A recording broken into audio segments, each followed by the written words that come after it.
Why did I say the Houston Texans had a shot of winning? I said that the Houston Texans had a shot to win because, A, you were playing against a quarterback in Joe Flacco who had an incredible story, incredible run, but turned the ball over. He led the league in turnovers since entering the league, I think in week 10. I also said that you don't know what you don't know. And the Houston Texans weren't not supposed to be here.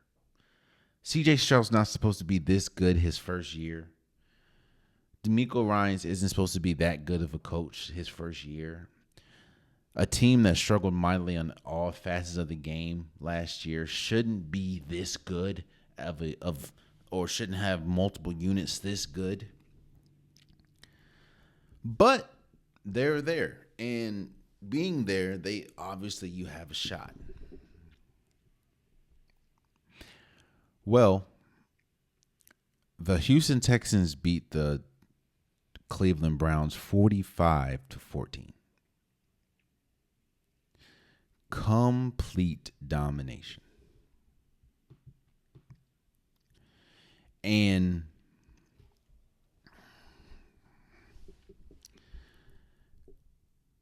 CJ Stroud was the best player of Wild Card Weekend.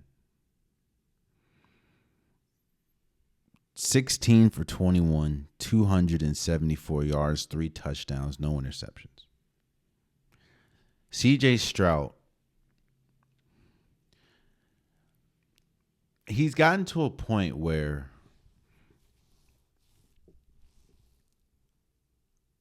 he is an elite quarterback. He is a top 5 quarterback right now. You can make a strong argument that it's top 3. In fact, you can make a strong argument that there's only 2 quarterbacks that I would definitively put over CJ Stroud right now, and that's Lamar Jackson and Patrick Mahomes. Yes, they were at home, but you're playing in a dome, so the weather doesn't really matter, and you're playing in Houston. But you're playing against the number 1 defense.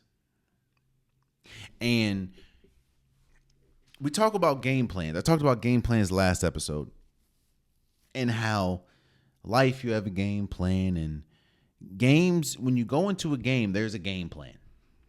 How are you going to beat the other team, or how are you going to prevent the other team from beating you? And the game plan for Houston, especially going against them defensively, is simple. Play man. Because CJ Stroud is one of the worst quarterbacks playing against man coverage. And when you have when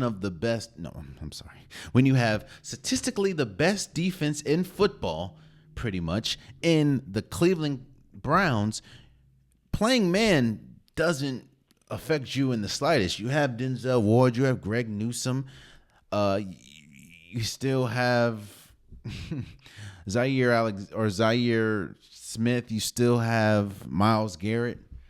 It ain't no problem for us to play man. And you're out your top receiver in Tank Dell.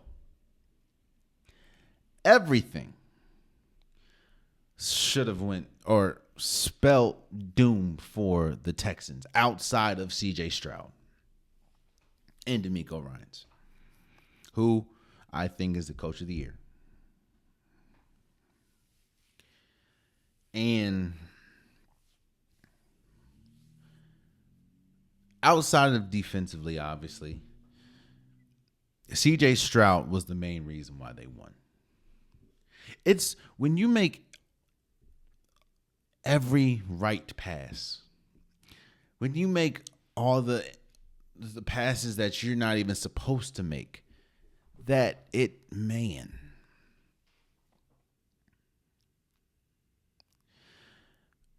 I understand, obviously, one was much younger than the other.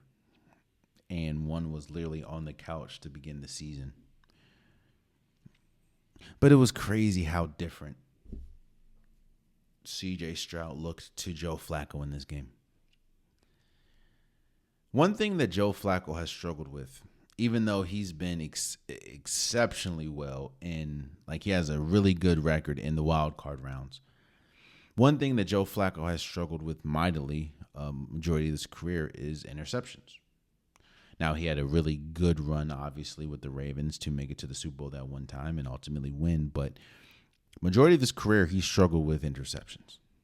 And he threw something else I don't think I've ever seen. He threw pick sixes in consecutive drives,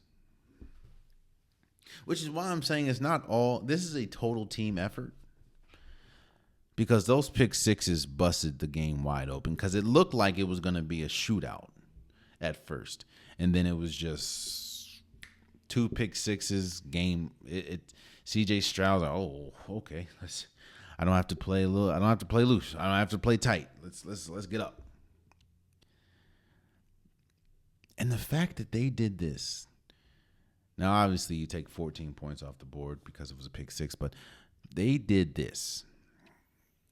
If you want to take 14 points off, they scored 31 points against statistically one of, if not the best defense in the league, with a reigning MVP candidate, reigning Defensive Player of the Year candidate in Myles Garrett, and regulate him to being another player that didn't make any statements this game. It's incredible. Now, CJ Stroud and Jordan Love were going neck to neck as far as who had, in my opinion, who had the best weekend. And I would say CJ Stroud because of the defense that he went against. Even though, don't get me wrong, Cowboys, their defense is projected to be good as well, but the reason why a lot of people were saying that the Cleveland Browns were Super Bowl contenders is because of their defense. And CJ Stroud carved them up. CJ Stroud is not supposed to be this good, at least this soon. Which is really you know how much pressure CJ Stroud right now is putting on not just Bryce Young, but the Carolina Panthers organization. It's not even pressure at this point. Let me rephrase that. How bad they look now. Now, I'm on the side of saying that Bryce Young can matriculate and Bryce Young can improve. It's going to take a lot around him, but he can improve.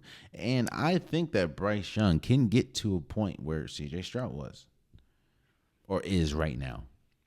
But it's just the way that the Carolina Panthers played this year compared to how CJ Stroud and the Houston Texans have played, and the fact of one made a trade to jump the other, it is bad. Man.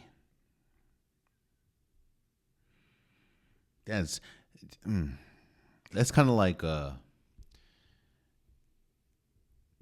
Portland Trailblazers drafting Sam Bowie over Michael Jordan. I understand it in hindsight because you had Clyde Drexler already there, but Sam Bowie wasn't. I understand that he was riddled with injury, whatever, but even at his peak, if he was ever to get to his peak would have been nowhere close to Jordan's. Now, I'm not saying CJ Stroud is Jordan, but what I'm saying is CJ Stroud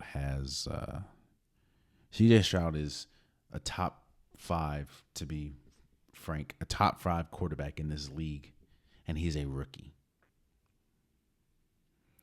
Shouts out to the Texans for beating the Cleveland Browns. You know, last thing I'm gonna say before I go off of this is the Cleveland Browns. I think Deshaun Watson going into next season is going to have the most pressure of anybody in the league, because not only are you getting paid what you're getting paid, not only